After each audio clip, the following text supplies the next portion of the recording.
CM Manohar Lal का दिल्ली दौरा और बीजेपी के राष्ट्रीय अध्यक्ष जेपी नड्डा से मिले सीएम मनोहर लाल। ये बड़ी खबर आपको बता दें, सीएम मनोहर लाल का दिल्ली दौरा और भारतीय जनता पार्टी के राष्ट्रीय अध्यक्ष जेपी नड्डा से मुख्यमंत्री ने मुलाकात की है। मुलाकात के बाद सीएम मनोहर लाल ने प्रतिक्रिया भी दी। उन्होंने कहा कि खेल कोटा बहाल करने के बाद प्रतिक्रिया दी है और साथ ही ग्रेडेशन सर्टिफिकेट की शिकायतें मिली थी, अब पोर्टल बनाया जाएगा, मुख्यमंत्री की ओर से कहा गया। तो दिल्ली दौरे पर है मुख्यमंत्री मनोहर लाल और इस दौरान भारतीय जनता पार्टी के राष्ट्रीय अध्यक्ष जेपी नड्डा से उन्होंने दिल्ली में मुलाकात की है और इस मुलाकात के बाद प्रतिक्रिया भी मुख्यमंत्री की सामने आई है।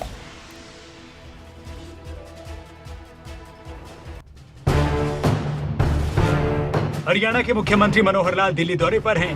मनोहर लाल ने बीजेपी के राष्ट्रीय अध्यक्ष जेपी नड्डा से मुलाकात की। मुलाकात के बाद मनोहर लाल मीडिया से मुखातिब हुए। क्या कुछ चर्चा हुई, इसको लेकर जानकारी दी। समय ज़्यादा हो गया था, लगभग 3 महीने से मिलना नहीं हो पाया था। कुछ चुनाव में व्यस्तताएं उनकी भी रही और कुछ हमारा भी बजट का सेशन चल रहा था। इस नाते से आज एक समय तय करके और उन्हें मिलने के लिए गया था। रूटीन में भी जो विषय हमारे संगठनात्मक होते हैं प्रदेश के नाते वो सब भी करते हैं। चारों राज्यों में जो चुनाव में जीत हुई है उसकी मैंने उनको बधाई भी दी है। मुख्यमंत्री ने ये बताया कि बीजेपी निगम के चेयरमैन चुनाव पार्टी सिंबल पर लड़ेगी, बाकी सीटों के लिए पार्टी फैसला करेगी।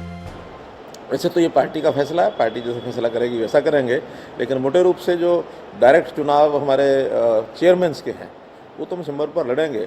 कुछ चीज़ें हो सकता है हम स्थानीय इकाइयों पर छोड़ें कि वो सिंबल पर लड़ना चाहते हैं कि नहीं। जितना छोटा चुनाव होता है, कई बार वो भाईचारे का चुनाव होता है, उसमें पार्टी की बात तो इतनी ज़्यादा नहीं होती है।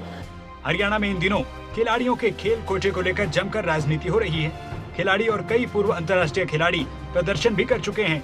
ऐसे में मनोहर लाल ने उन सभी खिलाड़ियों को बड़ी राहत दी जो खेल कोटे को लेकर सरकार की कार्यशैली से नाराज है। हमें लगता था कि इतनी बड़ी संख्या उसमें ही आ जाएगी, लेकिन वो ग्रुप सी में वो संख्या कम आ रही थी, तो इसलिए हमने ग्रुप सी का वापस जो 3% का कोटा है वो बहाल कर दिया है और उसके अंतर्गत लगभग प्रदेश में 400-450 लोग हर वर्ष और इस योजना के अंदर 3% में नौकरी पाएंगे। और पहली बार हमने ये भी किया है कि उनसे सिलेक्शन मांगी है कि पूरे ग्रुप सी का जो संख्या होगी वो कौन से डिपार्टमेंट में जाना चाहते हैं, उस हिसाब से हमने पोस्ट से उनको हटा करके पूरी संख्या, जैसे अगर कोई पुलिस में जाना चाहता है, कोई कांस्टेबल क्लास 3 में, तो वो जा सकता है।